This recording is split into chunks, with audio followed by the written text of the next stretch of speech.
there's a lot of stuff behind us. There's an awful lot of stuff behind us. Now, way back in the 60s, Mini brought out an advertisement that suggested that you could get all of this stuff into that little car. Which is insane. Look, there we go. Wider shot of it all. How is that going to go in there? Well, you can do it, but Mini used a very clever trick. You can see suitcases here. Well, if you put suitcases in suitcases in suitcases in suitcases, all of that will go in the car, and it will go in very comfortably. You just won't be able to do anything. So if you're taking pants and socks away for a weekend, but you want to take an awful lot of luggage, you can do that. Or carry suitcases around with you. Golf clubs is probably attached too far, but there we are. It's pretty impressive, and like you were saying, a fantastic marketing campaign by. It's an incredible Austin, marketing campaign. At the time. You probably couldn't do it today for legal reasons, leading people down the wrong path. But do you want to have a chat about this car in particular? Is it particularly special? Yeah, it is. It's actually a Mark 1, and it's from 1965, registered in 66. But the thing that's impressive about this, it looks like it's just come off the production line. And that basically is because it has. They got a donor chassis and built the whole car from there. So this does look exactly how it would have done if it had rolled off the production line back in the day. And it looks stunning. It's amazing in tweed grey. Tweed grey? Tweed green? Tweed grey, what a name. Lovely. But it is beautiful, absolutely. It really stunning. is a very nice piece of work. Yeah. Now, this is something that changed in future years. The handle here is facing forward, and of course, if you clip a pedestrian, that's going to do an enormous amount of damage. Yeah. So that later turned round for safety reasons, but otherwise, it really is almost number one. So this is part of Mini's, is it the 59 project, where Yes, they're that's the taking one, yeah. original vehicles and bringing them back to life, really. They're making a new car out of this. This drives like a new car. Pre-electric car, but a new car. Fantastic. Oh, absolutely. I think it's stunning. I'd love to have one of these on my driveway, and I think it'd put a smile on your face every time you came out. I'd put that in my house. Piece of artwork. It's nice enough to look at. No, well, I think it's just great, the fact you can see something as it would have been back in the day.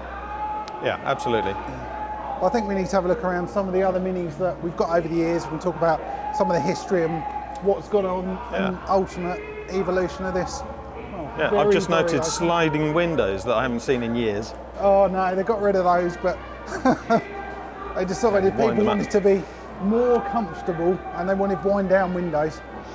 It is still stunning how all of that stuff fits in that car. It's gonna stand despite up. the lies and packaging that you used to get it in there. I think that's what marketing's about, though. Absolutely, and a fantastic vehicle, really. Yeah.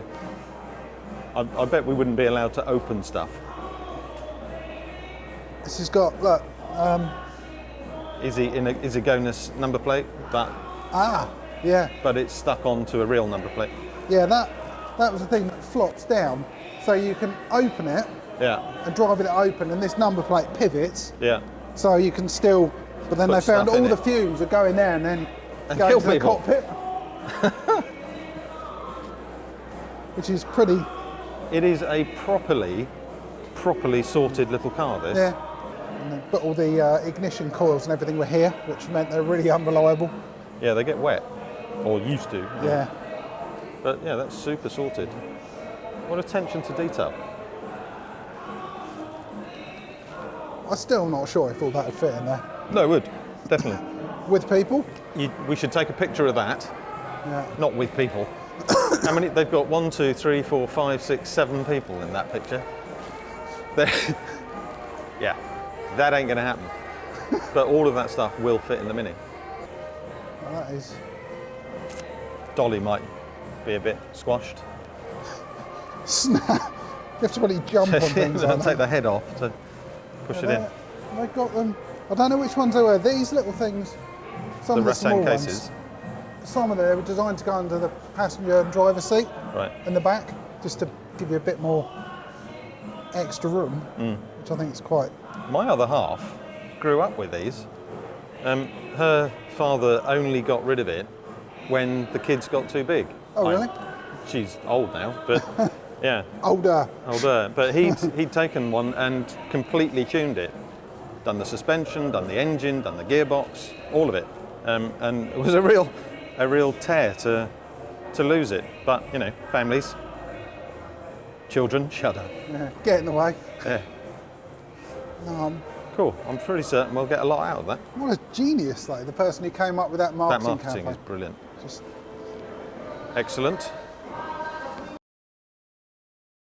Well, surrounded by many minis as they celebrate 50 years of 60 years. yeah, 60 years 60 of Mini. years of these little cars. It's pretty phenomenal. It was one of the most iconic cars, wasn't it, of the 60s.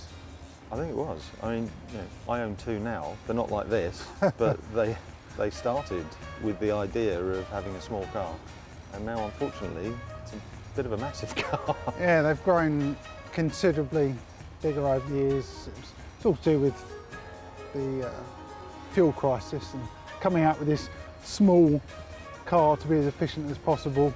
Yeah, with a nice little addendum of being an incredibly well-handling car. Yeah, You can have a look at some. There's a Clubman here that we ought to have a closer look at because it shares the same DNA as my car. Only the DNA. You know, wheels at the corner, barn doors at the back, pretty much it. The rest of it is lost in design language. yeah, that was later. The original was out, was it 1959? The first Mark 1 came out? Mark 1 Mini 1959, the Clubman 1969, so sometime later. But yeah, really nice. Is where the original idea for my car comes from. You wouldn't believe it to look them. Unfortunately, we can't put them next to each other. No, it'd be considerably bigger.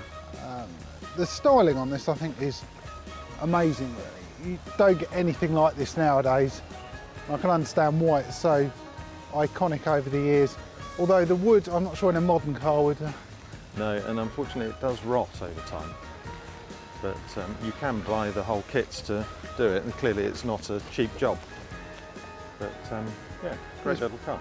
Pretty beautiful. I mean, if we look at, we've got a Cooper S here, some of the design things they came out with to maximise space, which I think was pretty amazing. The seams here, they're actually put on the outside. That was not only to make it easy to manufacture, it just gave a little bit of extra room in the side.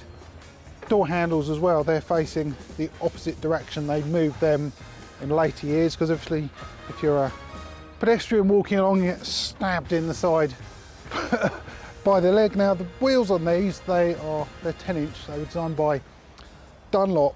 The actual original designer, he wanted 8 inch, but they said, no, we're not doing that. But then later on, Cooper S models, sort of in the 80s, they increased the size of the wheels to 12 inch. Everything got a bit bigger. You could see that was going to happen over time. The Mini Moke, I think, was being the most unusual car Mini I've actually seen. Means the donkey. What a great name. And that was, I think it had military uses. Not sure how. Designed for military. I don't know how successful it was as a military vehicle. But, you know, it's nice to see so many well-preserved examples. Yeah, exactly. And it was interesting in the 80s, had a lot more competition with small cars. The Fiestas came out, and a massive one was the Metro, and that was actually made by Austin again. And that was a major competitor to them, but they're made by the same company. And at that point, they actually transplanted some of the things like the engine, the brakes, into the Mini and made it a bit more popular. They really did struggle in the 80s, and they could have easily gone bust. But some clever marketing that went on, certainly late 80s into the 90s, these cars have become so iconic and so desirable that this brand now has gone strength to strength. Finished production as we know it in these smaller forms in 2000, when we know that BMW picked it up and have built the next generation of Mini. I know a lot of people, they say it's not a Mini. obviously this being the traditional styling, but there are styling cues again that have been carried over. Yeah, difficult to know where to look, what my favourite Mini is. I don't know, you guys have probably got so many thoughts, and you know, what's your favourite Mini that you've maybe seen here, or just in general, do you own a Mini? I mean, they've sold, it's one of the most popular cars ever made, like 5.5 million. Yeah, 5.5 million of these amazing cars. It's incredible. And if we have a look over here, this is like a real luxury looking, this grille on this Riley here, it's like a mini Rolls Royce this. It's absolutely beautiful. It really, really is. And if we sort of look at some of the technical side of this as well, just in terms of packaging again, we've got the radiator and the originals over on the left hand side, so you had the air being scooped up this way, which was great for packaging but meant that hot air was being sucked in the engine, which wasn't very efficient. Over on the right though meant all the ignition coils and whatnot were basically under here, which meant water was sucked in and made them a little unreliable. I suppose that's a feature, a quirk of having an original Mini.